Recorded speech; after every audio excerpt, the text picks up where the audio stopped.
10번째 요한복음 강해, 확보하는 삶인가 공급받는 삶인가. 요한복음 4장 11절 잠시 좀 읽어보도록 할게요. 여자가 이르되 주여 물 길을 그릇도 없고 이 우물은 깊은데 어디서 당신이 그 생수를 얻게 삼나이까. 우물도 깊고 여자의 말이죠. 그릇도 없는데 어디서 생수를 얻을 수 있습니까? 자, 이 말을 가만히 한 단어씩 보면 우물이 깊다는 상황이잖아요. 그리고 퍼낼 그릇도 없다는 자신의 능력 말이죠. 그러니까 상황도 안 되고 능력도 안 된다 이 말이네요.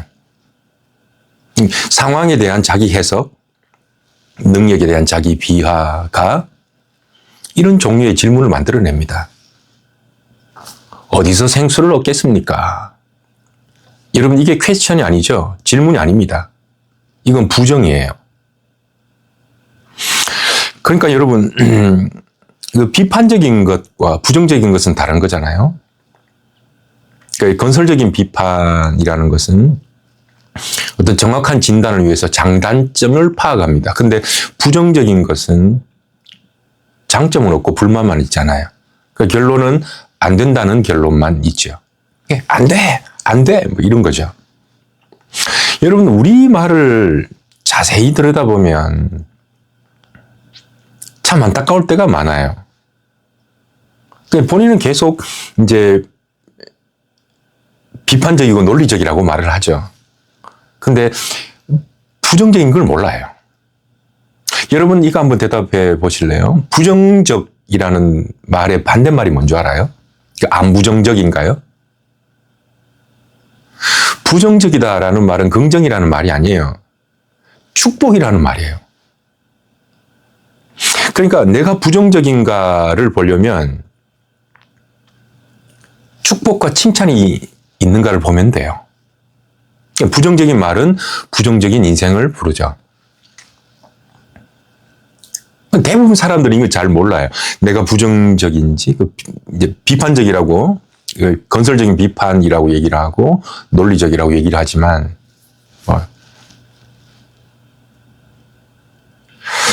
그러니까 지금 이 여인이 구하는, 생각하는 생수와 주님이 주시려는 생수의 정의가 다르잖아요. 그러니까 무엇을 생수라고 생각하느냐에 따라서 인생의 태도와 방향은 결정납니다. 예를 들어서 부산을 서울이라고 생각하면 서울 간다면서 부산 갈 거 아니에요. 그 사람은 정의하는 대로 방향을 잡고 결정합니다. 그 사람의 생각이 그렇게 논리적이지 않다. 이건 실제의 간증인데 어떤 한 사업가가 산을 샀어요. 겉으로 보기에는 산은 다 산이죠, 뭐. 근데 그 산을 샀는데 사기를 당한 거예요. 어떤 사기인가 하면 땅을 조금만 파 들어가니까 전부 돌인 거예요, 돌. 그래서 재산의 많은 부분들을 투자해서 산을 샀는데 전부 다 돌이에요. 그러니까 망했다고 생각하고 그 세월을 낭비하고 있었죠. 자기는 논리적으로 결정했고 또 논리적으로 지금 방황하고 있는 거예요. 나는 큰 돈을 손에 받구나 생각을 하고 있는데 그 산을 산 그 주위에 그 초대형 아파트 단지가 들어서는 거예요. 근데 그때 마침 그 중국에서 들어오는 그 자재가 파동이 일어나서 그 자재가 딱 막혀버린 거예요. 그러니까 뭐 이게 돌이라든가 아스팔트라든가 만드는 어떤 그런 재료들을 못 사는 거예요. 그러니까 보니까 그게 돌산이네요. 10배로 팔았다는 겁니다. 그러니까 안 된다 그러면 안 되는 거예요. 지금 이 여인의 질문이 아니에요. 그냥 부정적인 거예요. 내가 안 된다고 하면 안 되는 거고, 내가 불행하다고 하면 불행한 거고, 내가 기도 응답이 없다 하면 없는 거예요.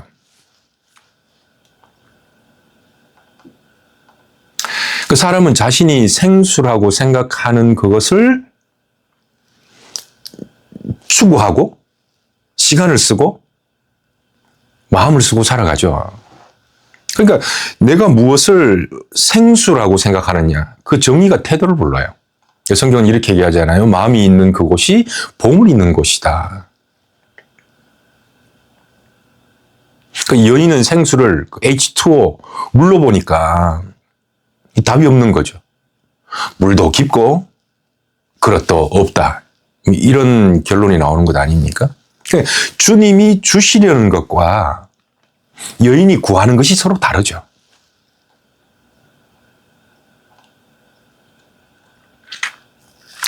그러니까 주님께서는 계속 네가 내가 누군 줄 알았다면, 네가 내가 누군 줄 알았다면 계속 이야기하지만 여인은 말을 안 들어요. 여인만 말 안 듣는 게 아니라 사람은 여간해서 말을 잘 안 듣는다. 여간해서 말을 잘 안 듣는다. 자기 말, 자기 생각하기 바빠서 말을 잘 안 듣죠.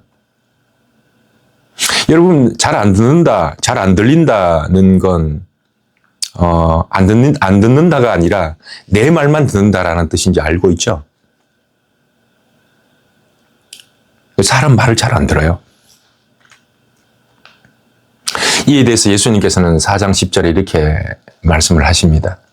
예수께서 대답하여 이르시되 네가 만일 하나님의 선물과 또 내게 물 좀 달라 하는 이가 누구인 줄 알았더라면 네가 그에게 구하였을 것이요 그가 생수를 주었으리라. 너는 내가 누구인 줄 알았다면 내게 구했을 것이다. 안 구한다는 이야기네요. 이런 사람들은 주님을 구하지 않고 주님에게서 무엇을 구해요? 다시요. 사람들은 주님을 구하지 않고 주님에게서 무엇을 구해요? 여간한 사람들인 건 잘 몰라요. 내가 주님께 지금 뭔가를 구하고 있기 때문에 잘 구하고 있다고 생각해요. 여간하면 잘 몰라요.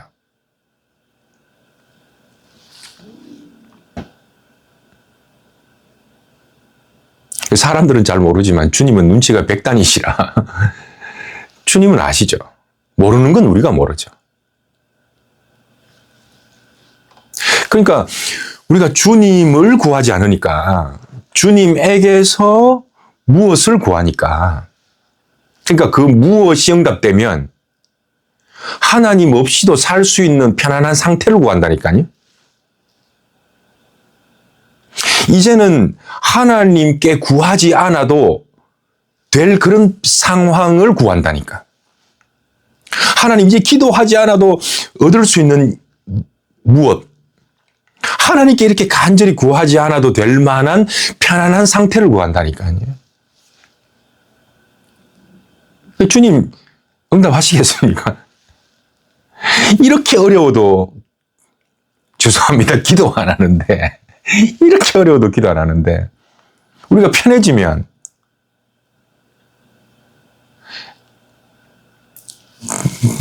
내가 하나님이라도 응답을 안 할 것 같아요.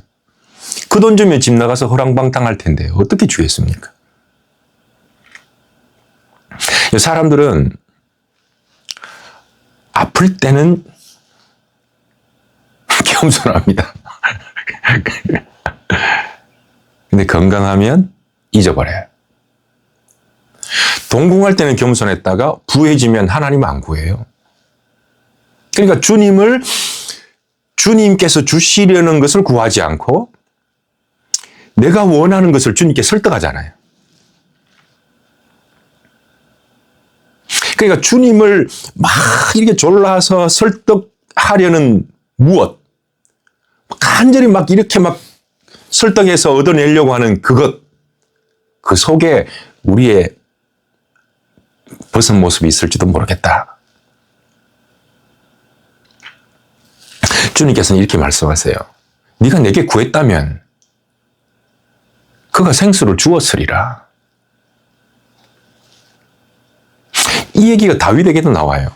네가 뭔가 부족했다면 그리고 그것이 필요했다면, 그리고 그것을 내게 구했다면 내가 너에게 주었으리라. 우리는 얼마나 많이 구합니까? 근데 구했다면 주셨으리라 이렇게 말하는 거네요. 그럼 이 말은 안 구했다는 말이에요. 안 구했다는 말이에요. 무엇을 안 구하고 무엇을 구했나 이런 의구심이 들 거 아니에요. 이제 그걸 찾아가는 겁니다. 6절에 보시면 열심히 땅을 파야 삽질해야 하는 야곱의 운물이 나오고 14절에 보면은 영생하도록 솟아나는 샘물이 나와요. 그러니까 이게 두 개가 대비라고 말씀을 드렸죠. 야곱의 운물과 영생하도록 솟아나는 샘물. 야곱의 운물은 내가 열심히 파야 하는 물입니다. 열심히 개척해야 하는 길이에요. 여러분, 내가 파야 하고 내가 열심히 개척해야 하는 삶은 이 여인의 부정과 똑같아요. 늘 상황을 해결하려고 하고 물길을 그릇도 없다. 나의 능력을 늘 개발하려고 하는 이게 뭐라 그럴까요? 인생이라는 굴레 속에서 다람쥐 쳇바퀴 돌듯이 계속 돌아가요. 계속 돌아가 이게. 얼마나 열심히 살아내야 되는지 몰라요. 상황 해결하고 나의 능력을 개발해야 되는 것. 이게 야곱의 운물이다. 여러분 한번 이걸 깊이 생각해 보면 얘는 어떤 대상입니다. 뭐 어떤 대상이라도 괜찮아요. 대상이 없으니까 찾아야 되는 거잖아요. 없으니까 찾는 거죠. 당연하죠. 찾는데 어떤 사람은 열심히 찾아요. 어떤 사람은 온 인생을 다해서 찾아요. 근데 대상이 없다면 찾는 게 맞지만 그 대상이 거기에 있는데 얻어야 한다면, 자, 대상이 없는 게 아닙니다. 대상이 있습니다. 거기에 있다면 찾아야 하는 것이 아니라 만나야 합니다. 발견해야 돼요. 그러니까 제가 지금 길 얘기를 하는 건데 길은 찾는 게 아니에요. 길은 만나는 거예요. 그러니까 거기에 있다면 찾으면 안 돼요. 거기에 있는데 찾는 만큼 방황이에요. 왜 만나지 못하고 왜 발견하지 못할까요? 간단하죠. 그 찾는 대상을 모르거나 눈에 먹구름이 잔뜩 끼어 있으면 못 만나겠죠. 아들이 전화가 왔어요. 아빠 영통해봐 이러는 거예요. 이런 무슨 뜻인 줄 알아요? 영통 영통 모르겠는데 영상통화 이게 말귀를 못 알아듣는 거죠. 대상을 모르면 못 찾아요. 어두우면 못 만나요. 먹구름이 잔뜩 끼어 있으면 못 만나요. 그러니까 모르니까 길을 찾는 거예요.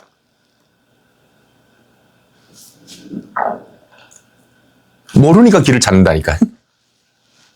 길은 찾는 것이 아니라 만나는 거예요. 왜? 주님이 길이기 때문에 그래요. 내가 곧 길이요라고 말씀하시잖아요. 길은 언제나 그분 안에 있습니다.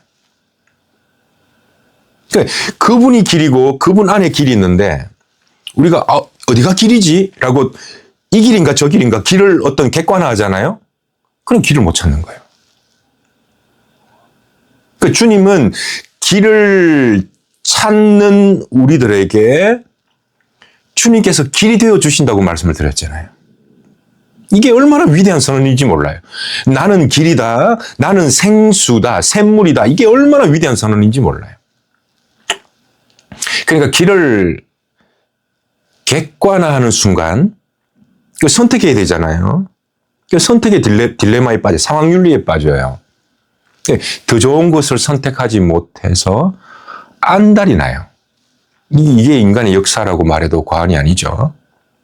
그러니까 길을 객관화하고 대상화하면 이 길이 맞는가? 자꾸 옳은 길을 선택하고 규정하려고 해요. 근데 주님이 길이라면 그 길과 선택은 분리되지 않죠. 그 선택으로부터 자유로워져 버리는 거죠. 그 내가 가는 길이 길이 돼버리는 거거든요. 그분이 길이 되어 주시는 거거든요. 그러니까 선택으로부터 굉장히 자유로워지는 겁니다. 근데 우리는 길을 찾으니까 길을 못 찾는 거예요. 그분이 길인데. 물컵을 여기다 두고 물컵을 찾으니까 못 찾는 거라니까요. 이제 이런 이야기들이 요한복음의 이야기입니다. 그러니까 길 되신 주님을 구하지 않고 주님께 가서 길이 어딥니까? 또 다른 길을 구한다니까. 얼마나 황당합니까? 여러분 남편 앞에 가서 다른 남자 구하는 거와 똑같아요. 생수 대신 주님께 가서 다른 생수를 구하는 거라니까, 이게. 그러니까 왜 이런 일들이 이제 내가 길 아닌 것을 길이라고 여기고, 우리 지지난 시간의 내용을 빌어서 얘기를 하면 남편 아닌 남편 같은 것을 붙들고 있어서 진짜 남편을 못 만나는 거예요. 그러니까 길 같은 것을 선택하고 바락바락 맞다고 우기니까 그걸 객관화하고 대상화하니까 참 길을 못 찾는 거예요. 여러분 어떤 길도 영생으로 인도하지 못합니다. 주님 안에 있는 그 길만 참 길이거든요. 그러니까 우리 주님을 구하지 않고 주님에게서 무엇을 구하고 있다는 그것 때문에 자기 잘 몰라요.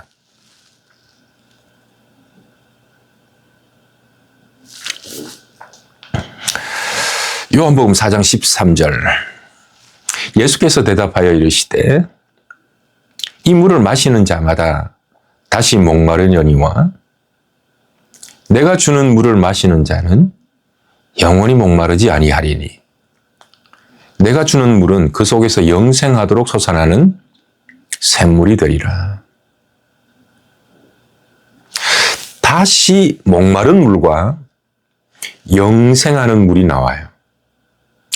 다시와 영원, 영생 이 두 단어가 이게 대꾸를 이루고 있죠. 다시 목마른 물이 있고 영원하도록 솟아나는 샘물이 있어요. 혹시 여러분들은 목마르신가요? 어떠세요? 요즘 삶이 완전 해갈 날마다 행복입니까? 여러분 어떠세요? 여러분들의 삶은? 저는 개인적으로 나는 지금 아무 걱정이 없다는 사람하고 예수 믿으면 걱정 없이 살 수 있다는 이 두 사람 말을 안 믿어요. 나는 지금 아무 걱정 없다. 이 사람 말 안 믿어요. 뭐가 걱정인지 몰라서 하는 경우일 수도 있다는 거예요. 예수 믿으면 또한 아무 걱정 없이 살 수 있다는 말도 안 믿어요. 목마르다. 목마르다. 말씀을 열심히 먹으면 뭐가 안 마를 것 같죠? 잘 들어보세요. 말씀은 먹는 만큼 더 갈증납니다.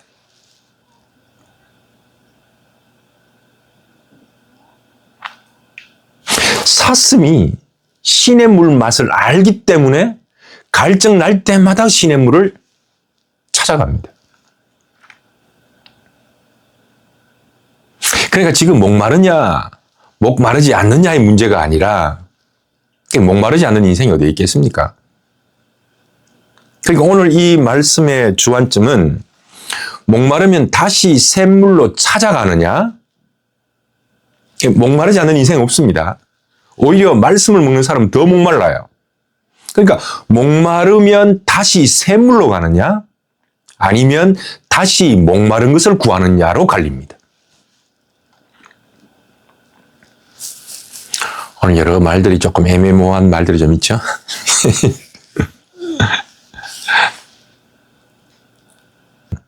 이러면 대체로 어디에 목말라요? 사람들이. 어디에 목말라 할까요? 사람들이 대체로 어디에 목말라 할까요? 뭐, 두말하면 잔소리 좀. 돈 없어서 목말라 하죠. 그래서 되게 사람이 이 돈에 목마르면 하나님과 막 딜합니다. 하나님 이번 한 번만 도와주시면, 이번 한 번만 당첨되게 해주시면, 여러분 우리는 다 복권 당첨되면 전부 전 교인이 다 교회 살 거잖아요. 전 알아요. 확실하게 알아요. 내가 주를 위해 죽을지언정 다 알아요. 저만 아는 게 아니라 하나님도 아세요. 정확하게 아셔서 100번, 1000번 약속해도 하나님은 단 한 번도 안 믿으세요. 왜 안 믿는 줄 알아요? 사랑하니까 안 믿는 거예요.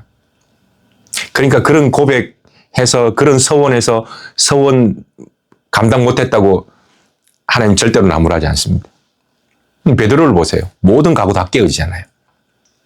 하나님은 각오를 이루라고 베드로에게 레슨을 준 게 아니라 각오 깨지라고 레슨 준 거거든요. 그러니까 이런 사건을 통해서 우리가 얼마나 보잘것없는가를 만나요. 그러니까 목마를 때마다 얼마나 우리가 이게 상식적으로 벗어나는, 신앙으로 벗어나는 딜을 하는지 몰라요. 사람만 몰라요. 하나님은 다 아세요. 우리만 몰라요. 좀 전에 말했던 것처럼. 인간은 다시는 생수를 구하지도 않아도 될 그 상태를 구한다니까. 이제 하나님 앞에 구해도 구하지 않아도 될 그 상태를 평안이라고 생각한다니까요. 사람들이 생각하는 평안과 우리가 생각하는 평안의 정의가 완전히 달라요. 내 갈증을 채워줄 마르지 않는 욕심의 샘물을 구하는 거잖아요. 그러니까 하나님 앞에서 뭔가 기도하니까 기도 안 하고 있다는 걸 몰라요. 이 말이 죄송합니다.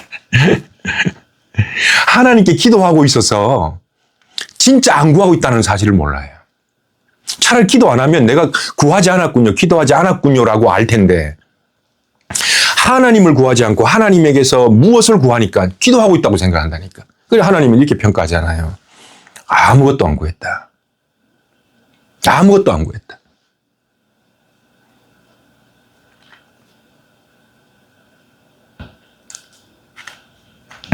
우리에게 필요한 건 어떻게 보면 내가 필요한 게 아니라 그분이 주시려고 하는 것이 필요한 것이죠. 우리가 좋아하는 건 있겠지만 우리에게 필요한 건 내가 필요한 게 아니라 그분이 주시려고 하는 그것이 필요한 거예요. 그런데 우리는 무엇인가 늘 목말라 하죠. 다시는 하나님 없이도 이렇게 간절히 막 애걸복걸 구하지 않아도 될 만큼의 그 상태를 늘 구하죠. 그래서 이 땅의 것은 응답돼도 늘 목말라요. 왜냐하면 제한된 것이기 때문에 그래요. 그러니까 사람은 결국 모자라게 될 것을 본능적으로 알아요. 영원하지 않다는 걸 사람은 인정하든 인정하지 않든 알아요. 여러분, 저희 집에 그 부모님, 할머니, 할아버지 빼고 이렇게 형제만 4명이에요. 남자만. 전부 다 이렇게 덩치가 좋은 남자만 4명이에요. 제가 위로 형님, 아주 무지막지한 형님 2분, 그리고 동생, 제가 셋째란 말이야. 지금처럼 뭐 이렇게 음식이 막 이렇게 막 사람별로 나오지 않잖아요. 그 당시에는 뭐 밥 먹자 하면 다 같이 둘러앉아서 먹는 그런 거잖아요. 그러니까 할아버지 있지, 할머니 2분 계시지, 어머니 있지, 아버지 있지, 형 있지, 형 있지. 제가 서열로 보면 되게 낫다고요. 그럼 민첩하지 못하면 먹지 못해요. 여러분 계란말이 해보셨잖아요. 계란말이가 그게 계란 프라이는 해갖고 주면 되는데 계란말이는 이게 정성이 들어가잖아요. 그럼 계란말이 나오는 날은 목숨 걸고 확보해야 됩니다. 그러니까 제일 좋은 확보 방법은 일단 입안에 집어넣는 겁니다. 확보하고 보는 거죠. 왜냐하면 확보하지 않으면 부족하니까.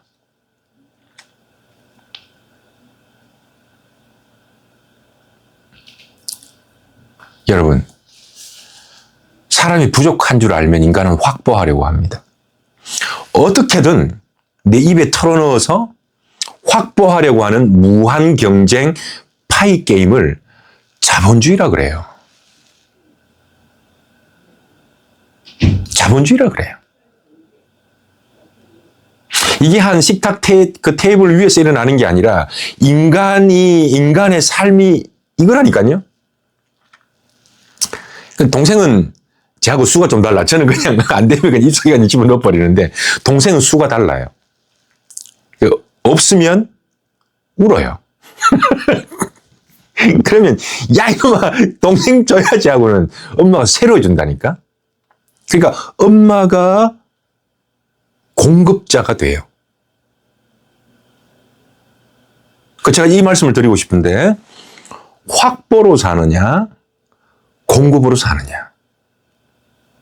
이걸 오늘 본문으로 환원해서 얘기를 하면 내가 열심히 파내는 운물로 사느냐 솟아나는 샘물로 사느냐의 차이점입니다. 그래서 제가 이 말씀을 준비하면서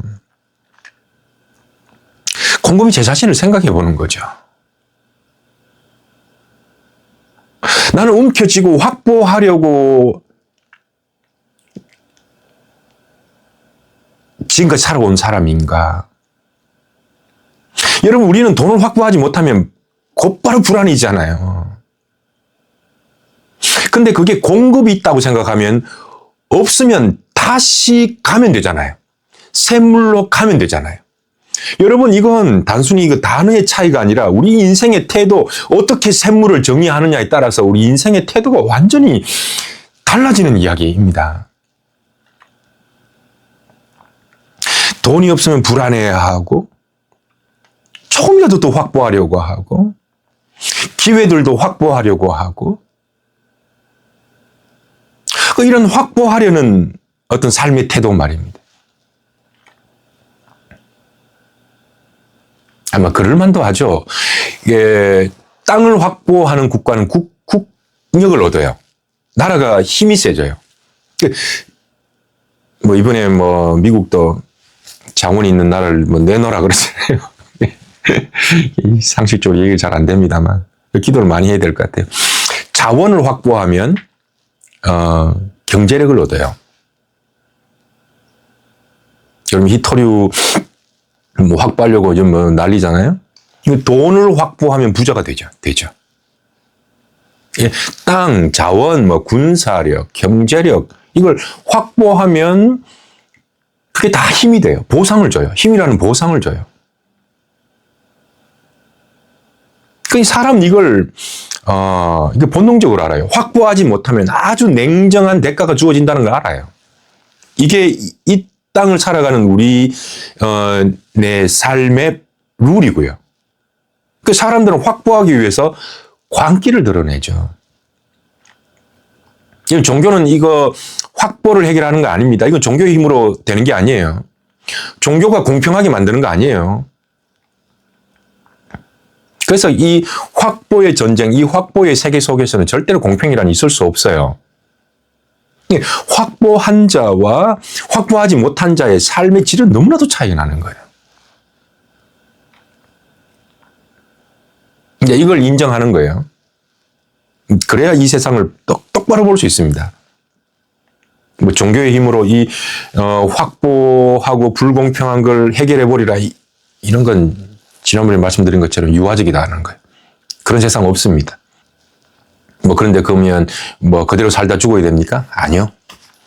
이 모든 이 땅은 확보 시스템이라고 해도 과언이 아니에요. 이 확보의 시스템이 완벽하게 무너지는 때가 옵니다. 장담합니다.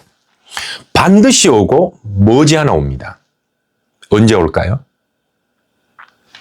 내 삶의 시간이 다한 그때 확보 시스템에서 전혀 다른 시스템으로 들어가 버립니다. 여러분이 만약에 긴 줄자가 있으면 대보고 산수를 할 줄 알면 한번 계산해 보세요. 이 땅에 살면 100년이라고 칩시다. 100년 대 영원입니다. 여러분, 이 땅을 살면서 이 땅의 것과 영혼의 것 둘 다 얻을 수 있으면 제일 좋겠죠. 근데 그런 사람 잘 없어요. 잘 없어요. 상위 5%한테도 물어보세요. 이 땅의 것 다 얻었나 그러면 욕심투성이라니까요. 만약에 둘 다 얻지 못한다면 반드시 하나는 얻어야 됩니다. 왜? 자를 대보시라니까요.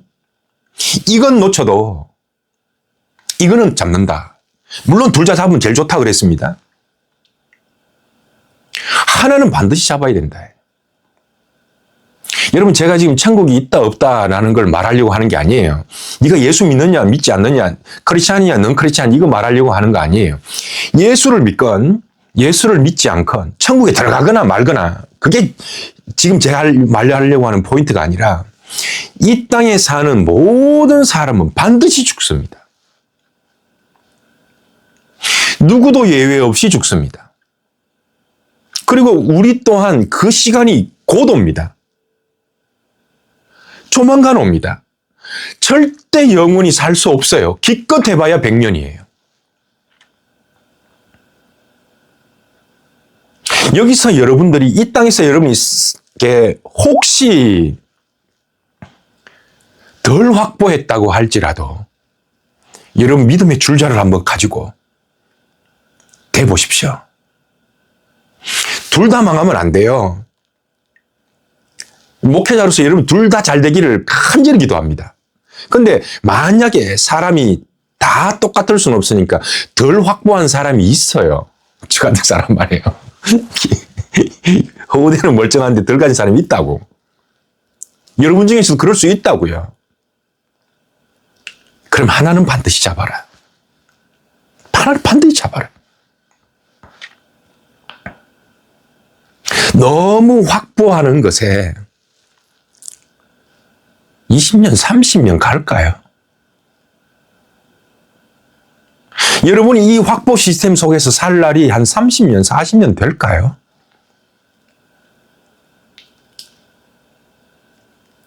요즘은 갈수록 이 땅의 시스템이 조금씩 우습게도 여겨지고 조금씩 그냥 없으면 말지 뭐 이런 마음도 가끔씩 들어요. 그리고 여러분, 우리가 한국이나 미국에서 산다는 건 여러분 멘탈만 무너지지 않는다면 작은 기술 하나만 있어도 부자는 안 돼도 굶어 죽지는 않아요. 그리고 여러분들이 지금 우리가 미국이나 한국에 살고 있다는 거 감사해야 됩니다.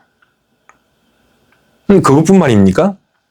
이 물질적인 세계, 형이하학보다는 형이상학이 훨씬 더 본질적이라는 걸 이미 안 사람들이잖아요. 여러분들은.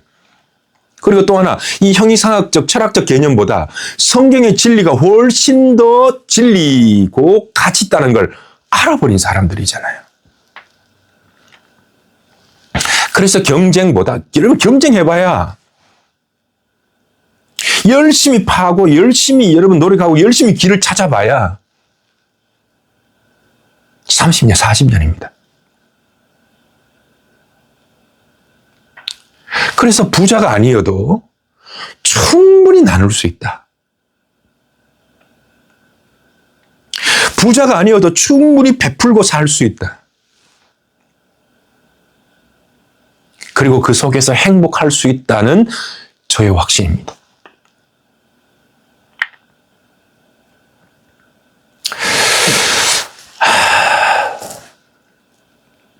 확보냐, 공급이냐. 오늘 시간적 한계가 있어서 더 사회학적인, 철학적인 깊은 얘기는 못합니다만 여러분 곰곰이 한번 생각해 보셨으면 참 좋겠습니다. 저는 이 본문을 만나고 데나포인트에서 많이 울었습니다.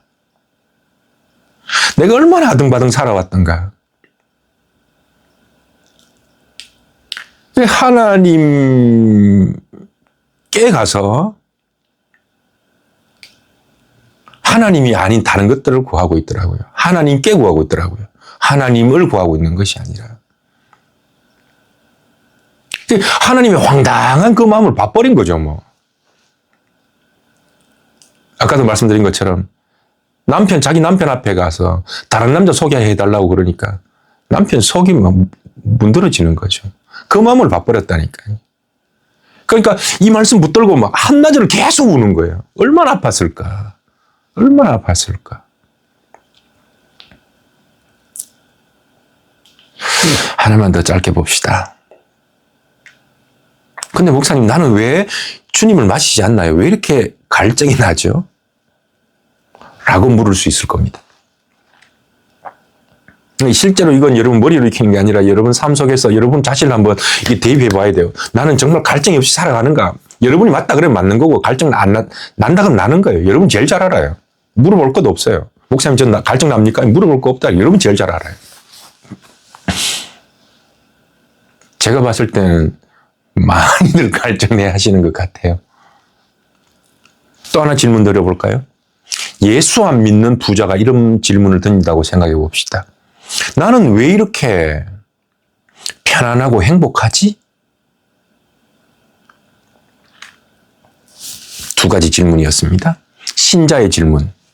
나는 주님을 마시지 않나요? 왜 이렇게 갈증 나죠? 라는 질문과 예수 안 믿는 부자의 질문. 나는 예수도 안 믿는데 왜 이렇게 편안하고 행복하죠? 이 두 질문 속에 답이 있습니다. 어찌된 일일까요? 왜 믿는데 갈증이 날까요?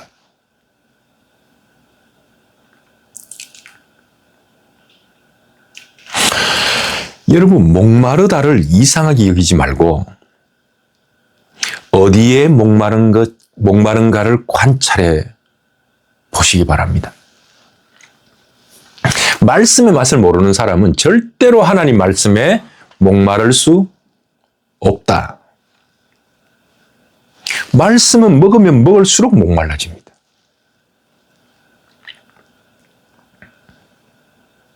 제 성경으로 천천히 한번 읽어드릴게요. 한번 들어보십시오. 시편 42편 1편에 여러분 잘 아시는 내용이에요. 하나님이여, 사슴이 시냇물을 찾기에 갈급함같이 내 영혼이 주를 찾기에 갈급하나이다. 다윗의 시입니다. 사슴이 시냇물을 찾기에 갈급하대요. 왜? 시냇물을 알아서요. 여러분, 이거 100% 여러분 이해하실 겁니다. 맛본 사람이 그걸 찾습니다. 그 생수를, 시냇물을 먹어야 산다는 걸 알아요. 시편 42편 4절. 내가 전에, 같은 본문입니다. 내가 전에 성의를 지키는 무리와 동행하여 기쁨과 감사의 소리를 내며 그들을 하나님 집으로 인도하였더니 이제 이 일을 기억하고 내 마음이 상한다 그럽니다. 사슴이 시냇물을 찾기에 갈급한데 다윗은 마음이 상해요. 왜냐하면 옛날에 그 하나님 안에서 기뻐하고 감사하고 하나님 집에서 있었던 그 일들을 기억함으로 마음이 상한대요. 왜? 너무 좋았던 걸 아니까요. 주님을 알기 때문에 마음이 상해요. 그 기억 때문에 갈증이 나요. 여러분, 많은 영성가들이 이 과정을 경험합니다. 말씀을 깊이 읽고 신앙을 깊이 들어가면 들어갈수록 그러니까 기쁨이 계속 지속되는 것이 아니라 어느 순간 마치 하나님이 얼굴을 가린 것처럼 완벽한 어둠,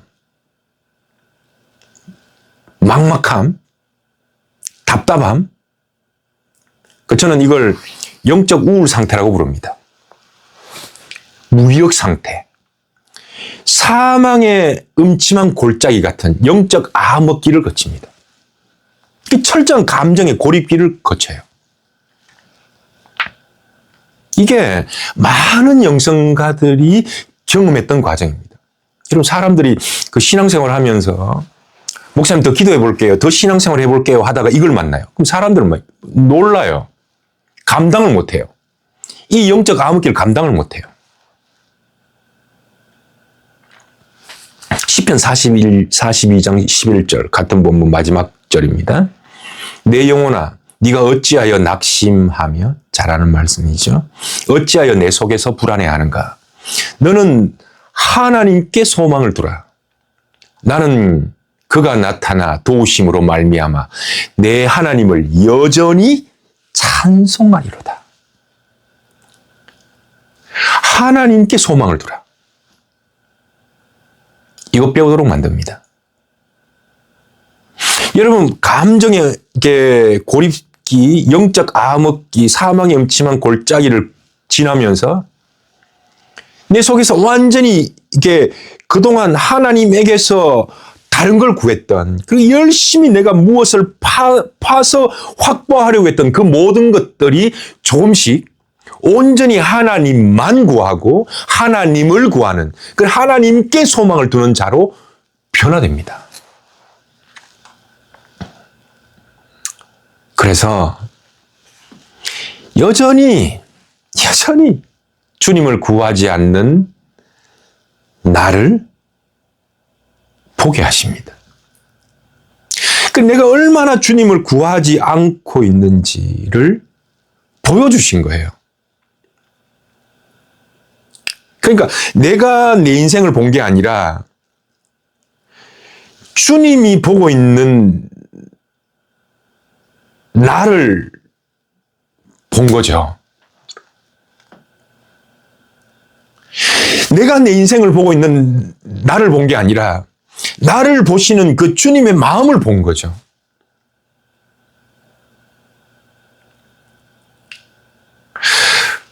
주님이 포기했다면 나는 이미 나락으로 떨어진 사람입니다. 에이, 돈 없어? 하고는 그 돈을 향해서 돈을 확보하려고 갚버렸을 거예요. 저는 주님을 구하지 않았어요. 주님이 나를 구했죠. 나는 주님을 요구하지 않았다니까요. 주님이 나를 요구했죠. 이 일을 하시려고 주님께서는 사마리아로 가야 하겠는지라 이 반드시 해야만 하는 당위로 자기를 제한시켜 버린 거죠. 왜? 무익한 여종을 만나려고요. 저는 주님을 구한 적이 없어요. 주님에게서 무엇을 구했죠? 여러분이 바라보시는 여러분이 아니고 여러분을 보시는 그 하나님의 마음을 만나버리면 내가 얼마나 확보하려고 살아가는지가 보여요. 그런 나를 주님 포기했다면 우린 다 나락으로 떨어졌을 겁니다.